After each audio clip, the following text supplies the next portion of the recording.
Guys তোমরা কেমন আছো? আশা করি সবাই ভালো আছো। আমি আর আমার ভাই বাড়ির সবাই যাচ্ছি দাদুর বাড়িতে কীর্তন আছে, তাই আজকে দাদুর বাড়ি যাচ্ছি। আর প্রচন্ড মেঘ করেছে গাইস, আর বৃষ্টি পড়ছে, আর বাড়ির সামনে গাইস অনেক জল ছিল। তারপরে টোটোতে বসলাম এবং কলা নিলাম, কলা টলা নিয়ে যাচ্ছি। এখন পেছন সামনে টোটোতে আমার বন্ধুরা বসে আছে। তারপরে গাইস পুকুর পাটালে দেখি আর রাস্তা ফাঁকা গাইস, রাস্তায় একদম ফাঁকা যাকে বলে।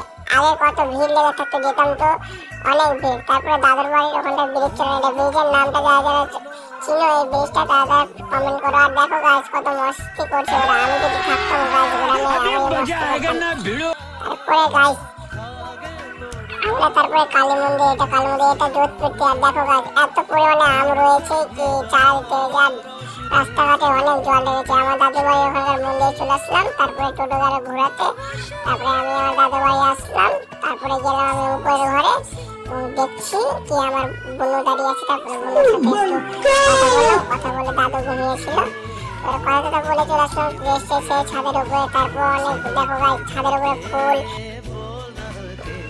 আম টাম রয়েছে, কলা গাছে কলা, মানে একবারে বাজার দাদু বাড়ির পেছনে বাজার। তারপরে এই যে নারকেল গাছটা, নারকেল গাছে নারকেল যদি পরে যায় তো একবারে ডাইরেক্ট আমার দাদুর বাড়ি ছাদের ওখানটা পরে নারকেল। তো ওরা কম পায়, দাদুরাই বেশি পায়।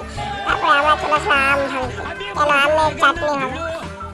তারপরে আমরা তিনো ভাই চলে আসলাম আম ভাঙতে, আমার ওটা মাসের ছেলে। তারপরে গাইস সেখানটা বাদর হাঁকাচ্ছে আর অনেক বাজে বাজে গাল দিচ্ছে। তাই আমরা এই যে এটা আমার দাদু লাগলো, এটা আমার দাদুর ছেলে। আমরা আম ভেঙে নিলাম, আম ভেঙে এখন যাচ্ছি। অনেকে এই যে এরা যাচ্ছে বাদর হাঁকাতে, তোমাকে বাদরও দেখে দেবো গাছ। তারপরে আমার মা আর মাসি পটল ডাঁটা সব সবজি কাটতে নিয়ে গেল, কেন খিচুড়ি হবে দাদুর বাড়িতে।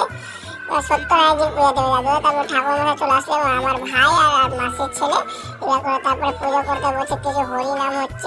এখান থেকে ব্লগটা শেষ করে দিলাম। সবাই সাবস্ক্রাইব এবং লাইক করো।